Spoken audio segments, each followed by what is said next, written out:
விடுதலை சிறுத்தைகள் கட்சியின் வெல்லும் சனநாயகம் மாநாடு ஜனவரி 26 திருச்சியில் அனைவரும் வாரீர். ரொம்ப சக்சஸ்ஃபுல்லா உள்ளது விஜயகுமார், ஆக்டர் விஜயகுமார் சன் அருண் விஜய்க்கு. இளையராஜா சார் வீட்டில் எப்படின்னா, பிரசாந்த் சாருக்கும் பார்த்தோம் ஒரு இடம், ஒரு நல்ல இடம் ஒன்று, ஒரு பொண்ணு வந்தது. கலாட்டா பெண் நேயர்களுக்கு வணக்கம். இன்னைக்கு நம்ம திருமண திலகம் அவார்டு வின் பண்ணி கீதா மேட்ரிமோனிய சிஓவா இருக்கக்கூடிய கீதா மேம் தான் பார்க்க வந்திருக்கோம். வணக்கம் மேம். வணக்கம். கீதா மேட்ரிமோனி ஸ்டார்ட் பண்ணி கிட்டத்தட்ட 27 இயர்ஸ் ஆயிடுச்சு அப்படின்னு சொல்லிட்டு இருந்தீங்க இல்லையா? ஸோ ஆரம்பிச்சு 27 வருஷம் ஆகுது. 1997ல ஆரம்பிச்சோம். என்ன இது வந்து வேடிக்கையா தான் ஆரம்பிச்சோம். என்னன்னா, என்னோட பிரதர் யூஎஸ்ல இருந்தாரு. அவருக்காக அலைன்ஸ் பார்க்கறதுக்காக நான், எங்க சார், எங்க மதர் எல்லாரும் போய் பார்த்தோம். அப்போ சில மேட்ரிமோனியல்ஸ்க்கு போனோம். அப்போ முதல்ல ஃபோட்டோ கொடுப்பாங்க, ஜாதகம் கொடுப்பாங்க, அட்ரஸ் கொடுக்க மாட்டாங்க. அப்படி அப்புறம் ஃபோன் நம்பர் தரமாட்டாங்க. இப்படி வந்து ஏதாவது திருப்பி திருப்பி நாங்கள் போய் அலைஞ்சு ரொம்ப கஷ்டப்பட்டோம். அப்போ தான் எங்கள் சாரும் நானும் என்ன டிஸ்கஸ் பண்ணோன்னா, நாமளே ஒரு மேட்ரிமோனியல் ஆரம்பித்தா என்ன, ஆரம்பித்து அப்போலேருந்தே இதை ரூலாக வச்சுருக்கோம். என்னென்னா, பேரண்ட்ஸ் நேராக வந்து தான் ரிஜிஸ்டர் பண்ணிக்கணும். என்ன அப்போ நேராக வந்து அவங்கள்ட்ட வாங்கிட்டு ஜாதகம் நோட்டை பார்த்து, ஒரிஜினல் நோட்டை பார்த்து எழுதிட்டு, அதுலேயே பக்காவாக ஃபோட்டோ, ரீசன்ட் ஃபோட்டோ ஒட்டி, என்ன ஃபோன் நம்பர்ஸ், மெயில் ஐடி எல்லாமே கேட்டு வாங்கி, ஒருத்தவங்க வந்தாங்கன்னா அவங்கள்ட்ட கொடுக்குறப்ப ஃபுல் டீட்டெயில்ஸாக நாங்கள் கொடுக்கணும். இந்த மாதிரி யாரையும் அலக்கழிக்க விடக்கூடாது. இதுலேயே அவங்க அலைஞ்சு டயர்டாக போயிட்டாங்க, அலக்கழிக்க விடக்கூடாது அப்படின்னு சொல்லிட்டு, அந்த மாதிரி ஆரம்பத்துலேருந்து அதை வந்து இன்னளவும் நாங்கள் வந்து கடைப்பிடிச்சிட்டு வரோம். இந்த ஃபேமிலிக்கு இந்த ஃபேமிலி சரியா வரும், அதுதான் நான் முதல்ல யோசிப்பேன். ஒருத்தவங்க பிஸ்னஸ் ஃபேமிலியா இருந்தாங்கன்னா அவங்களுக்கு பிஸ்னஸ் ஃபேமிலி சரியா வரும். உங்க டாக்டரா இருந்தாங்கன்னா, ப்ரொஃபஷனலா இருந்தாங்கன்னா அவங்களுக்கு ப்ரொஃபஷனல் ஃபேமிலி சரியா வரும். அப்பதான் ப்ரொஃபஷனல்ஸோட வேல்யூ இவங்களுக்கு புரியும். அங்க போய் பொண்ணு எடுத்தாங்கன்னா ஒரு பிரச்சனை இல்லாம இருக்கும்.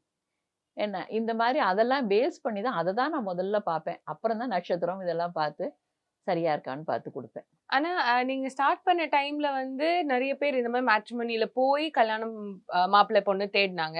இந்த காலத்துல வந்து நிறைய இப்போ டேட்டிங் ஆப்ஸ் அந்த மாதிரி ட்ரெண்டுக்கு மாறிட்டாங்க இல்லையா? ஸோ இது எப்படி உங்களுக்கு கான்ட்ராஸ்ட் எப்படி இருக்கு? இப்போ என்ன கான்ட்ராஸ்ட் இருக்குன்னா, அப்போ வந்துமா இது மேட்ரிமோனியலுக்கு வந்தாங்க. வந்து பேரண்ட்ஸ் சொல்றது ஆல்மோஸ்ட் 80% பொண்ணு பையன் கேட்டுக்குவாங்க. என்ன கேட்டுட்டு வீட்டில் கொண்டு போய் ஒரு 3 ஜாதகத்தை கொடுத்து ஃபோட்டோவை பார்த்து, அம்மாவுக்கு இந்த இடம் பிடிச்சிருக்குப்பா, என்ன அவங்களும் நல்லா இருக்காங்க, பொண்ணு ஓரளவு கலையா இருக்குன்னு சொன்னால் அந்த பையன் கேட்டுக்குவாரு. அது மாதிரி பொண்ணுக்கிட்ட போய் சொல்கிறப்ப அவங்களும் அது வந்து கேட்டுட்டு பேரண்ட்ஸ் மீட் பண்ண உடனே வருவாங்க. கல்யாணங்கள்லாம் உடனே நல்லபடியாக முடிஞ்சுது. ஆனால் இப்போ அப்படி இல்லை. என்ன வந்து அப்போல்லாம் ஒரு வருஷத்துக்கே நாங்கள் வந்து கிட்டத்தட்ட ஒரு 30 கல்யாணம் 40 கல்யாணம் முடிச்சுக்கிட்டு இருந்தோம். இப்போல்லாம் வந்து மாதம் 2 கல்யாணம் முடிக்கிறதே ஒரு பெரிய விஷயம். என்ன ஒரு கல்யாணம் முடிஞ்சால என்ன காரணம்னா, எல்லாருக்கும் எக்ஸ்பெக்டேஷன் ஜாஸ்தி ஆயிடுச்சு. அவங்கவுங்க ஓன் திங்கிங். பொதுவாக பேரண்ட்ஸ் ஒன்று சொன்னாங்கன்னா அதை வந்து இவங்க ரொம்ப எடுத்துக்கிறது இல்லை. ஃப்ரெண்ட்ஸுக்கிட்ட அட்வைஸ் கேட்டுக்கிறாங்களே ஒழிய பேரண்ட்ஸுக்கு சொல்கிறத அவங்க அனுபவத்தில் சொல்கிறாங்கங்கிறத வந்து அவ்வளவு எடுத்துக்கிறது இல்லை.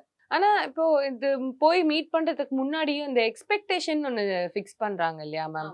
பொண்ணு எப்படி இருக்கணும், மாப்பிள்ளை எப்படி இருக்கணும். அப்ப நீங்க ஆரம்பிச்ச காலத்துல அந்த மாதிரி எக்ஸ்பெக்டேஷன் எப்படி இருந்தது அண்ட் இப்போ அது எப்படி மாறி இருக்கு? அதாவதுமா, அந்த காலத்துல வந்து எக்ஸ்பெக்டேஷன்ஸ் ரொம்ப இல்லை. ஒரே எக்ஸ்பெக்டேஷன் அந்த காலத்துல, நம்ம பொண்ணை ரொம்ப நல்லா வச்சுக்கணும், வச்சு காப்பாற்றணும், கடைசி வரைக்கும் சந்தோஷமா வச்சுக்கணும், அதுதான் ஒரே எக்ஸ்பெக்டேஷன். பையன் வீட்லையும் வந்து என்னை பொண்ணு மாதிரி வச்சுக்குவேன் அப்படிதான் நினைப்பாங்க. ஆனா இப்போ அப்படி இல்லை. எல்லாமே வந்து மணி மைண்டட் மாதிரி தெரியுது ஓரளவு. இப்போ ரிஜிஸ்ட்ரேஷனுக்கு வர்றப்பயே பேரண்ட்ஸ் சில பேர் சொல்லுவாங்க, சில பிஸ்னஸ் ஃபேமிலி வந்து ஒன்றும் என்ன படிச்சிருக்கு பொண்ணு எதுவுமே கூட முதல்ல சொல்ல மாட்டாரு. மேடம், நான் இப்போ உங்களை பார்க்க வந்திருக்கேன், எங்களுக்கு தகுந்த இடமா கொடுக்கணும். சரி சார் கொடுங்க. எனக்கு 200C இருக்கு மேடம். என்னை பற்றி கேட்டு பார்த்தீங்கன்னா தெரியும். என்ன 200C இருக்குது. கிட்டத்தட்ட உங்கள்கிட்ட ஒரு 200 300C உள்ள பையங்க இருந்ததுன்னா நான் இங்கே ரிஜிஸ்டர் பண்ணுறேன். என்ன வந்து ஏன்னா அதுக்கு குறைச்சலா பண்ணால் எனக்கு ஒரு அசிங்கமாக போயிடும். ஏன்னா அதை முதல்ல நீங்கள் சொல்லுங்கள், இருந்ததுன்னா நான் ரிஜிஸ்டர் பண்ணுறேன். அப்படி எடுத்த உடனே என்ன அப்படி கேட்குற அது மாதிரி ஒரு கேட்டிருக்காங்க. இப்போ ஒரு பொண்ணு என்ன நினைக்கணும், நல்லா படிச்சிருக்கணும், என்ன இந்த பையன் வந்து நல்ல குவாலிஃபைடாக இருக்கணும், நல்ல ஹார்ட் ஒர்க்கிங்காக இருக்கணும், சுறுசுறுப்பாக இருக்கணும். ஏன்னா அப்படி உள்ள பையன் கடைசி வரைக்கும் நம்மளை நல்லா வச்சுக்குவான். நம்ம பிள்ளைங்கள குழந்தைங்க பிறந்தா நல்லா காப்பாற்றுவான். அப்படி அப்படி வந்து எக்ஸ்பெக்டேஷன் இருக்கணும். இவன் ஃப்ரெஞ்சு பேர்டு வச்சுருக்கணும், இவன் வந்து ஒரு ஸ்டைலாக இருக்கணும். என்ன எங்கள் பொண்ணு ஸ்டைலாக இல்லைன்னு ஒத்துக்க மாட்டா மேடம். உங்கள்கிட்ட இந்த ஃபோட்டோ தான் இருக்கா, இவன் என்ன விபூதி வச்சுருக்கானே, இது வேண்டாம். என்ன ஆமாம், எங்கள் பொண்ணுக்கு பிடிக்காதுங்க அப்படிங்கிறது. இந்த மாதிரி எக்ஸ்பெக்டேஷன் மெச்சூர்டு லெவலில் இல்லாமல் இருக்கிறது தான் இப்போ உள்ள மெயின் பிரச்சனை. இப்போ இந்த மாதிரி இந்த பொண்ணு கலரா இருக்கணும், இந்த ஹைட்ல தான் இருக்கணும். ஆமா, அது ரொம்ப என்னன்னா இப்ப பையனாகட்டும் பொண்ணாகட்டும், இப்ப பையங்க வந்து எனக்கு தெரிஞ்சு பையங்க ஓரளவு அட்ஜஸ்ட் பண்ணிக்கிறாங்க. என்னன்னா மேடம் என் ஃபீட்டு இதை 6 ஃபீட்டு, எனக்கு 5'5" இல்லைன்னா 5'4", 5'3 இந்த பரவாயில்ல மேடம். என்ன எனக்கு என்னன்னா எங்கள் வீட்டில் வந்து இதாக இருக்கணும், எங்கள் அம்மாவை அம்மா மாதிரி நினைக்கணும், நாங்கள் நல்லா எல்லாரும் சந்தோஷமாக இருக்கோம், என்ன அஃபெக்ஷனேட்டாக இருக்க பொண்ணா சொல்லுங்க மேடம் அப்படின்னு. ஒவ்வொரு பையனும் இப்போ வந்து நம்ம அம்மா மாதிரி ஒரு பொண்ணா கிடைக்காதா, அதை வந்து இப்போ பையங்க நல்லாவே பார்க்குறாங்க. என்ன ஆனால் இந்த பொண்ணுங்க வந்து இப்போ இந்த இதை பொறுத்த வரைக்கும், எக்ஸ்பெக்டேஷன்ஸை பொறுத்த வரைக்கும், ஃபிசிக்கல் அப்பியரன்ஸை பொறுத்த வரைக்கும் எல்லாமே நல்லா இருந்தாலும், மேடம் நான் வந்து 6 ஃபீட்டு உள்ள பையனை தான் மேடம் பார்த்தேன், இவன் 5'10" இருக்கான், எனக்கு வேண்டான்னு சொன்ன பொண்ணும் இருக்காங்க. 2 இன்ச்சுக்காக. என்ன அப்புறம் வந்து எல்லாமே நல்ல குவாலிஃபைடாக இருப்பான், அவன் டாக்டரேட் ஆகியிருப்பான், பிஹெச்டி பண்ணியிருப்பான், எல்லாமே நல்லா இருக்கும். மேடம் அவனுக்கு முன்னேற்றியில் கொஞ்சம் பால்டு ஹெட்டாக இருக்குது, எனக்கு இந்த பையன் வேண்டாம் என்ன அப்படின்னு சொன்ன பொண்ணும் நிறைய இருக்காங்க. என்ன அவங்க என்ன நினைக்கணும்னா, பொதுவாக என்னோட கருத்து என்னென்னா, ஃபஸ்ட்டு பார்த்த உடனேயே எந்த பையனையோ பொண்ணையோ உடனே பிடிச்சிடாது. அது இயற்கை தானே. ஒரு பையன் அதாவது பிடிச்சிடாதுன்னு என்ன, அவங்க அப்பியரன்ஸ் வந்து நல்லா இருக்கு, இந்த பையன் நல்லா இருக்கான் அப்படின்னு நினைக்கலாமே ஒழிய அவனை ரொம்ப பிடிச்சி போயிடாது. அது வந்து பேசி பார்த்து, என்ன ஒரு 2 தடவை பேசி பார்த்தா தான் நமக்கு சரியாக வருவானா, நம்ம லைஃப் லாங்காக நம்ம லைஃபுக்கு சரியாக வருவாங்களான்னு பேசி பார்த்தா தான் டிசைட் பண்ண முடியும். அது இல்லாமல் வெறும் ஃபோட்டோவை வச்சுக்கிட்டு என்ன பார்த்த உடனே இவன் நல்லா இல்லை. எங்கள் பொண்ணு வந்து நீங்கள் கொடுத்த 10 ப்ரொஃபைலும் ஃபோட்டோவை பார்த்துட்டு வேணான்ட்டா மேடம் அப்படிம்பாங்க. அது வரைக்கும் நான் என்ன பண்ணியிருப்பேன், முதல் நாள் ஈவினிங் ஆஃபீஸ் வரையும் விட்டுட்டு அது முடித்து ஒரு 1 ஹவர் இந்த பொண்ணுக்காக உட்காந்து, என்ன அந்த பொண்ணு படித்ததை விட ஜாஸ்தி படித்தவனா, நல்ல சம்பளம் வாங்கியிருக்கவரா, நட்சத்திரம் பொருந்தி இருக்கிறவங்களா, அதுவும் தவிர இந்த ராகு கேது செவ்வாயெல்லாம் கரெக்டாக இருக்கிறதா, இவங்களுக்கு ஏற்ற ஃபேமிலியாக பார்த்தெல்லாம் ரொம்ப கஷ்டப்பட்டு இந்த 10 ப்ரொஃபைலை நான் செலக்ட் பண்ணி, ஆஹா இந்த 10க்குள்ளே இந்த பொண்ணுக்கு நல்லபடியாக முடிஞ்சிடும், அதுலேயும் நான் ப்ரிஃபரன்ஸ் கொடுப்பேன், இந்த ஃபஸ்ட்டு 3 நீங்கள் ஃபஸ்ட்டு பாருங்கன்னு.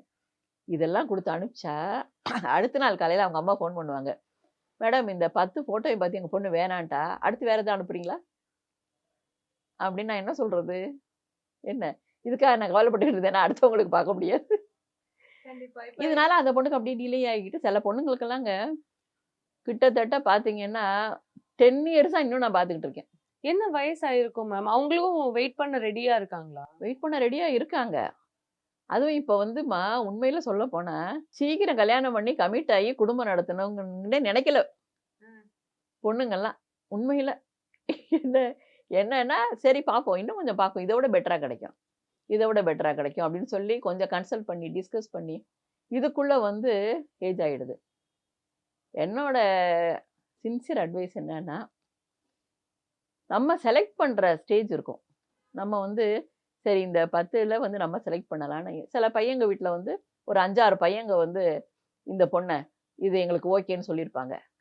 அப்போ நம்ம வந்து அந்த பசங்களில் யார் சரியாக வரும் பேசிப்பாங்க, நம்ம செலக்ட் பண்ணுற ஸ்டேஜில் இருப்போம்ல, அப்போவே அழகாக செலக்ட் பண்ணி கல்யாணத்தை முடிச்சுக்கிறது தான் நல்லது.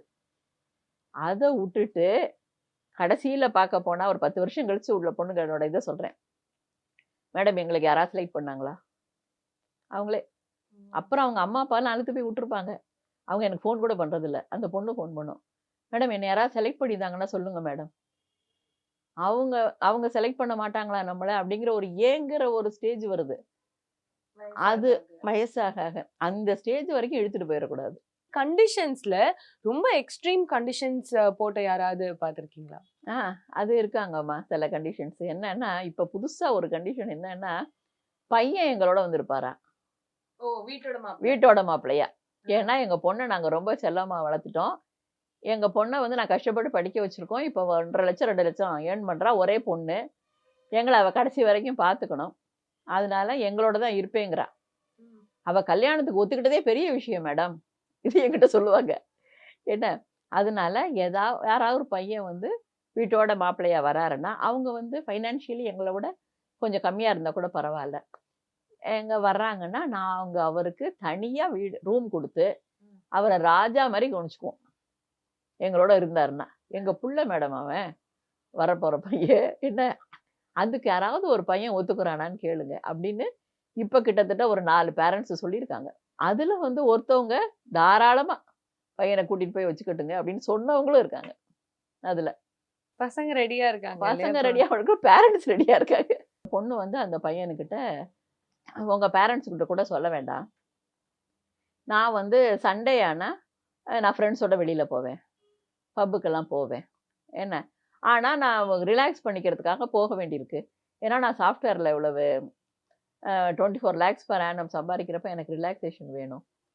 அப்படி நான் போவேன். அத வந்து நீங்க வந்து அத வந்து ஏன் லேட்டா வர அப்படிலாம் நீங்க கேட்கக்கூடாது. அதுக்கும் நீங்க ஓகேயா? அந்த மாரி கேட்டிருக்காங்க சில பொண்ணுங்க. அந்த பையன் வந்து சில பே ப ஆல்மோஸ்ட் பையங்களுக்கு இது பிடிக்கிறதில்ல. ஏன்னா, அதாவது எங்கே போறீங்கன்னு கூட கேட்கக்கூடாது. எத்தன மணிக்கு வரேன்னு கூட கேட்கக்கூடாது. உங்க வீட்லயும் சொல்லக்கூடாதுங்கிற பொண்ணு வந்து வேண்டாங்கிற மாரி டிசைட் பண்ணி சொல்லிர்றாங்க. இது பொண்ணுங்க போடுற கண்டிஷன். ஆண்கள் எதுவும் கண்டிஷன் போடுறாங்களா? இப்ப சொல்லப்போனா பையங்கள்லாம் வந்து நல்ல இடமா நமக்கு முடிஞ்சா சரி. கல்யாணம் ஆனா ஆனா போதும். போதும். ஏன்னா, இப்ப அவங்களுக்கு என்ன எக்ஸ்பீரியன்ஸ்னா, நெறைய ஃப்ரெண்ட்ஸ் சர்க்கிள்ல. ஃப்ரெண்ட்ஸ் ஐயோ! எங்க பொண்ணு தெரியாம கல்யாணம் பண்ணிட்டேன்டா. முதலையாவது நிம்மதியா இருந்தேன். ஏன்னா, இப்ப பாருங்க வீட்ல எந்த நேரமும் சண்டை. அப்படி இப்படின்னு சொல்றதெல்லாம் பார்த்து நல்ல அமைதியான ஒரு நல்ல பொண்ணா கிடைச்சா போறோம். ஏன்னா, அப்படி ஒர்க் பண்ணாலும் சில பசங்க சொல்லுவாங்க, "ஒர்க் பண்ணட்டும் மேடம். ஏன்னா, அந்த பணத்துக்காக, அமௌண்ட்டுக்காகலாம் நான் சொல்லல. அ அவங்களும் ஒர்க் பண்ணி எங்கேஜ்டா இருந்தாங்கன்னா, வீட்ல பிரச்சனை வராது பாருங்க." அவங்களும் வீட்ல உட்காந்து நாங்கலாம் நானும் அப்பாவும் வேலைக்கு போயிருவோம். எங்க அம்மாவும் அந்த பொண்ணு ஒருத்தர் என்ன செய்றாங்கன்னு ஒருத்தர் பார்த்துக்கிட்டு, நாங்க வந்த உடனே ஒரே கம்ப்ளைண்ட் பண்ணிக்கிட்டு, என்ன, அம்மா தூங்கிட்டே இருந்தாங்க. நான் தான் வந்து எல்லாம் பண்ணேன்னு இந்த பொண்ணு சொல்ல. இப்படி உடனே எங்க அம்மா வந்து, "என்னடா 8 மணி வரைக்கும் 10 மணி வரைக்கும் தூங்குறா?" அப்படின்னு இது சொல்ல. இப்படி ஏதாவது பிரச்சனை இருக்கு. அதனால பொண்ணு வேலைக்கு போயிட்டாங்கன்னா, அவங்களும் எங்கேஜ்டா இருப்பாங்கல்ல மேடம். அப்போ வந்து வீடு அமைதியா இருக்கும். அதனால தான் நான் வொர்க்கிங் பொண்ணு கேட்கிறேன். இது நல்ல ஐடியாவா இருக்குல்ல. ஆமா. அது சில பேர் பசங்க அப்படி கேட்கறாங்க. ஒரு பிரச்சனை இல்லாம இருக்கணும் வீடு அப்படிங்கிறது நினைக்கிறாங்க. இத்தனை வருஷத்துல வந்து நீங்க நெறைய பேருக்கு பார்த்திருக்கீங்கன்றப்போ, அதுல நெறைய செலிபிரிட்டீஸ்க்குமே வந்து நீங்க வரன் பார்த்து குடுத்துருக்கீங்க இல்லையா மேம்? செலிபிரிட்டீஸ்க்கு பார்த்துருக்கேன்ம்மா. அதுல ரொம்ப சக்சஸ்ஃபுல்லா உள்ளது விஜயகுமார், ஆக்டர் விஜயகுமார் சன் அருண் விஜய்க்கு. விஜயகுமார் சாரோட ஃபர்ஸ்ட் ஒய்ஃப் முத்துக்கண்ணு அம்மா இருக்காங்கல்ல, அவங்க தான் வந்து இங்க ரிஜிஸ்ட்ரேஷனுக்கு வந்தாங்க. வந்தப்ப வந்து இது மாரி நல்லா எங்க பையன் வந்து ஹோம்லி பொண்ணா கேட்குறாங்க. ஏன்னா அந்த மாதிரி கொஞ்சம் நல்லா பார்த்து சொல்ல முடியுமான்னு கேட்டாங்க. சரின்னு சொல்லிட்டு, இங்க வந்து ஒரு கிரானைட் பிசினஸ் பண்ணியிருந்தாரு மோகன் சொல்லிட்டு. எங்களுக்கு டிஸ்டன்ட்டாவும் ரிலேட்டிவ் அவங்க. சரி நான் அந்த பொண்ணு அவங்கள்ட்ட கேட்டேன். சார் உங்களுக்கு ஃபில்ம் இண்டஸ்ட்ரியில வர்றாங்க பரவாயில்ல. யாருன்னு கேட்டாரு. சரி ஓகேன்னாங்க. அதுக்கப்புறம் மீட் பண்ணி பேச வச்சப்ப நல்லா ஒர்க் அவுட் ஆச்சு. அதுக்கப்புறம் விஜயகுமார் சார் வீட்ல தான் நிச்சயதார்த்தம் எல்லாமே நடந்தது. அருண் விஜய் அவங்க கிட்ட பேசுனீங்களா? அவரு ஆமா. எதுவும் எக்ஸ்பெக்டேஷன் இல்ல, சொன்னாரா? இல்ல. அவரு வந்து ஹோம்லி பொண்ணு வேணுங்கிறது மட்டும் தான் அவரு சொன்னது. இப்ப சக்சஸ்ஃபுல்லா இருக்காங்க 2 பேருமே. இளையராஜா சார் வீட்லயும் நீங்க ஆமா. இளையராஜா சார் வீட்ல எப்படின்னா, ஃபர்ஸ்ட் கார்த்திக்குக்கு வந்து அவங்களோட மாமியார் இருக்காங்களா, அவங்க எனக்கு க்ளோஸ் ஃப்ரெண்ட். வசந்தா மனோகரன் அப்படின்னுட்டு. அவங்க வந்து எம்.கே. ராதாவோட மருமக அவங்க. அவங்க வந்து இந்த மாரி இவங்க சாரோட பையன் இருக்காரு. அவங்க வந்து எனக்கிட்ட எல்லாமே டிஸ்கஸ் பண்ணுவாங்க. அப்போ ஒரு நவராத்திரி அப்ப நம்ம அங்க பார்த்தோம் அப்படின்னு சொல்லிட்டு, அப்ப என்னைய கூட்டிட்டு போயிருந்தாங்க. அப்பலாம் வந்து அப்புறம் ஒவ்வொரு நவராத்திரிக்குமே அவங்க இன்வைட் பண்ணி போயிருக்கேன். அப்ப பார்த்தப்ப சும்மா என்கிட்ட டிஸ்கஸ் பண்ணாங்க. அதுபடி நல்லபடியா முடிஞ்சுது. அதே மாரி நாங்க பிரசாந்த் சாருக்கும் நீங்க பார்க்கிறதா கேள்விப்பட்டோம். ஆமாங்க. பிரசாந்த் சாருக்கும் பார்த்தோம். ஒரு நல்ல இடம் ஒண்ணு ஒரு பொண்ணு வந்தது. மீட் பண்ணி எல்லாம் பேசுனாங்க. நல்லபடியா தான் இருந்தது. அப்புறம் ஏதோ ஒண்ணு சரியா வரல. என்ன, அது முடிஞ்சிருந்தா அவரு நல்லாவே இருந்திருக்கும்னு நான் அப்பப்ப நெனச்சுக்குவேன். அப்புறம் பிரசாந்த் சாரோட மதருமே இன்னும் கான்டாக்ட்ல இருக்காங்க. இன்னும் அவருக்கு, அவரோட சிஸ்டர் அவங்களுக்கெல்லாம் கூட இன்னும் ஏதாவது பெஸ்டா ஒரு இடம் வந்ததுன்னா நான் வந்து அப்பப்ப அவங்ககிட்ட சொல்லிட்டு இருக்கேன், பேசிட்டு இருக்கோம். அவங்களும் மறுமணத்துக்கா? ஒரு ஃப்ரெண்டு. மறுமணம் அடுத்த அடுத்த 2வது 2வது மேரேஜுக்கு. இப்போ அதுவுமே வந்து நீங்க பண்றீங்க இல்லையா மேம்? 2வது திருமணம். ஏன்னா இப்ப நிறைய டிவோர்ஸ்லாம் பாக்குறோன்றப்போ அது உங்களுக்கு எப்படி நீங்க பார்க்கும்போது இப்பதானப்பா கல்யாணம் ஆச்சு அதுக்குள்ள எப்படின்ற மாதிரி ஏதாவது யோசிச்சிருக்கீங்களா? இப்ப செகண்ட் மேரேஜ் ஃபைல் வந்து ஒரு 10 வருஷத்துக்கு முன்னாடி ஒரே ஒரு ஃபைல் இருந்தது. அதுல ஒரு 10, 15 பேர் இருப்பாங்க. அவ்வளவுதான். இப்ப 3 ஃபைல் இருக்கு. ஒண்ணுலயும் 30. 4வது ஃபைல் ஓபன் பண்ற மாதிரி இருக்கு. என்ன காரணம்னா மேரேஜ் ஆகி 2வது நாள், மேரேஜ் ஆகி 1 வாரம், லிவிங்கே இல்ல. இந்த மாதிரி தான் நிறைய வந்து ரிஜிஸ்டர் பண்ண வராங்க. என்ன அதாவது ஆரம்பத்திலயும் அவசரப்பட்டு கல்யாணம் பண்றது, உடனே அவசரப்பட்டு டைவர்ஸும் பண்ணிடுறது. எல்லாமே என்ன அவசரமா என்ன நாங்க அப்ப யோசிக்காம பண்ணிட்டோம் அப்படின்ட்டு. இது சரி ஏன் என்ன காரணம்னா, இல்ல மேடம் ஒரு முதல் நாள் பேசினப்பவே அது சரியா இல்ல. இந்த மாதிரி ஃபர்ஸ்ட் நைட்லயே நாங்க வைக்கல. அது மாதிரி அந்த மாதிரி எல்லாம் சொல்லி 2 நாள் 3 நாள்லயே அப்படி அவசரப்பட்டு ஒண்ணும் இல்லாத ஒரு ரீசனுக்கு. அதுல ஒருத்தவங்க வந்து வந்திருந்தாங்க, ஒரு பொண்ணு. என்னம்மா எதனால இதுன்னு கேட்டேன். ஒண்ணுமே இல்லைங்க. அந்த பையன் வந்து என்ன பனியனோ என்னவோ கேட்டிருக்கிறாரு. எடுத்து வைக்கல யார் அப்படின்னு கேட்டிருக்காரு. என்ன ஒரு அதுக்கு மேரேஜ் ஆகி 1 மந்த்ல இந்த பொண்ணு வந்து இப்படியெல்லாம் சொல்லி கோவப்பட்டு, இது ஒரு சின்ன ஒரு உதாரணம்னு அந்த அம்மா சொன்னாங்க. என்னன்னா, ஏங்க எங்க பொண்ணு வந்து அவளும் வேலைக்கு கிளம்புறா. அவளும் நல்லா படிச்சிருக்கா ஈக்குவலா. இவரை விட கூடவே ஏதாவது சம்பாதிக்கிறா. அவர் வேலையை அவர் பார்த்துக்க வேண்டியதானே. என்ன எதுக்கு வந்து இதுக்காக நாங்க வந்து இது பண்ணோம். எங்களுக்கு அந்த ஆட்டிடியூடே எங்களுக்கு எங்க பொண்ணுக்கு பிடிக்கலங்க. அது ஒரு மாதிரி அடிமையா பிஹேவ் பண்ற மாதிரி அவ ஃபீல் பண்றா. என்ன அப்படின்னு சொல்லிட்டு வந்து இது இது வந்து அவங்க வந்து நம்ம ஹஸ்பண்டுக்கு நம்ம எடுத்து கொடுக்கணும் ஒரு ஹெல்ப் இது மாதிரிலாம் நினைக்கல. உடனே அப்படியே ஏதோ தீவிரமா நினைச்சு அதுல நேர நாங்க உடனே டைவர்ஸ்க்கு அப்ளை பண்ணோம். அவங்களும் பண்ணாங்க. மியூச்சுவல் ஆயிடுச்சு அப்படின்னு சொல்லி உடனே வர்றாங்க. இப்போ இருக்கிற அந்த கல்யாணங்கள்ல வந்து இது ஒரு கோர் பிரச்சனையா இருக்கு. இந்த விஷயத்த வந்து இப்போ இருக்கிற ஜெனரேஷன் மாத்திக்கணும் அப்படின்னா என்ன சொல்வீங்க மேம்? அந்த காலத்துல எல்லாமா ஓரளவுக்கு விட்டு கொடுத்து போனாங்க. விட்டு கொடுத்து தியாகமே பண்ணியிருக்காங்க. என்ன ஒரு கை கால் சரியில்லாதவர், கண்ணு சரியில்லாதவரோடலாம் வாழ்க்கைப்பட்டு குழந்தை பெற்று நல்லா வாழ்ந்துருக்காங்க. இந்த காலத்துல ஒரு சின்ன விஷயத்தை கூட விட்டு கொடுக்கறது இல்ல. நீயா நானா அப்படின்னு போட்டி. ஏன்னா இந்த மாதிரி விட்டு கொடுக்காம போறது இதெல்லாம் வந்து காரணங்கள். கல்யாணம் முறிஞ்சு போறது. ஈகோ தான் மெயின் ரீசன். மேம் இவ்ளோ கண்டிஷன்ஸ் போடுறாங்கன்றப்போ இந்த மாச சம்பாத்தியம்ன்றது ஒரு மேஜர் ஃபேக்டரா ஒன்று வருதுல்ல. எனக்கு வரப்போற மனைவி இவ்ளோ சம்பாதிக்கணும், என் கணவர் வந்து இவ்ளோ சம்பாதிக்கணும்ன்ற கண்டிஷனோட வராங்களா? அது வர்றாங்கம்மா கண்டிப்பா. என்னன்னா நம்ம வந்து ஒரு ப்ரொஃபைல் அனுப்புறப்பவே உடனே அவங்க கேட்குற கேள்வி இது எவ்வளோ மேடம் பேக்கேஜ் போட்டிருக்காங்க அது கேட்குறாங்க. என்ன அதாவது ஆல்மோஸ்ட் இப்போ வந்து ஒரு 1 அல்லடா 1.5 lakhs ஆவது சேலரி இருக்கணும் அப்படின்னு எதிர்பார்க்குறாங்க. என்ன அது மினிமம். ஏன்னா அதுல வந்து ஒரு பொண்ணு வந்திருந்தாங்க நம்ம ஆஃபீஸ்க்கு. வந்து ஒரு ஹேண்ட்பேக்லேருந்து ஒரு சின்னதாக ஒரு இது எடுத்து காமிச்சாங்க. என்னன்னா மேடம் நான் வந்து எனக்கு தெரிஞ்சு ஒரு பட்ஜெட் போட்டிருக்கேன். எனக்கு வந்து எல்லாம் சேர்த்து பாருங்களேன் 65-70 வருது. சேவிங்ஸ் இவ்வளோ வரும். அப்போ ஒரு 1 lakh உள்ள பையன் தானே மேடம் வேணும்னு அழகா எழுதி அவங்களோட செலவு மட்டுமே இவ்ளோ இருக்கு, அதனால இவ்ளோ சம்பாதிக்க. அதாவது இவ்வளவு ஆகும் ஒரு வீடுனா இவ்வளவு ஆகும், எனக்கே இவ்வளவு ஆகும் மேடம் அப்படி இப்படின்னு சொல்லி ஒரு லிஸ்ட். இது மாதிரி அதாவது மெயினா அவங்க கேட்கறது வந்து சேலரி. என்னன்னா அவங்க பேரண்ட்ஸ் என்ன எங்கிட்ட கேட்பாங்கன்னா, மேடம் எங்க பொண்ணு வந்து நாங்க கேட்கல, எங்க பொண்ணு வந்து எக்ஸ்பெக்ட் பண்றா மேடம் கண்டிப்பா. ஏன்னா அவ 1 lakh வாங்குறதுனால ஒரு 2.5 lakhs இருக்கிற பையன் மட்டும் நீங்க சொல்லுங்க, சேலரி வாங்குற பையன். இல்லாட்டா பிஸ்னஸ்ல அந்த மாதிரி வர்றதுன்னா சொல்லுங்க நீங்க. ஏன்னா அதுக்கு குறைச்சலா ஒரு 80,000 வாங்குறதை எங்க பொண்ணு ஒத்துக்க மாட்டா. மிச்சபடி எல்லாம் நல்லா இருக்கும். அந்த பையனும் நல்ல ஸ்டேட்டஸ் இருக்கும், வீடு இருக்கும், எல்லாமே இருக்கும். ஆனா அவன் 80,000 தான் சம்பாதிக்கிறான்னு வேணான்னு சொன்ன பொண்ணுங்க இருக்காங்க. நிறைய விஷயங்கள் ரொம்ப சுவாரஸ்யமா பகிர்ந்துக்கிட்டீங்க மேம். ரொம்ப நன்றி. நன்றி, வணக்கம்மா. விடுதலை சிறுத்தைகள் கட்சியின் வெல்லும் சனநாயகம் மாநாடு ஜனவரி 26 திருச்சியில் அனைவரும் வாரீர்.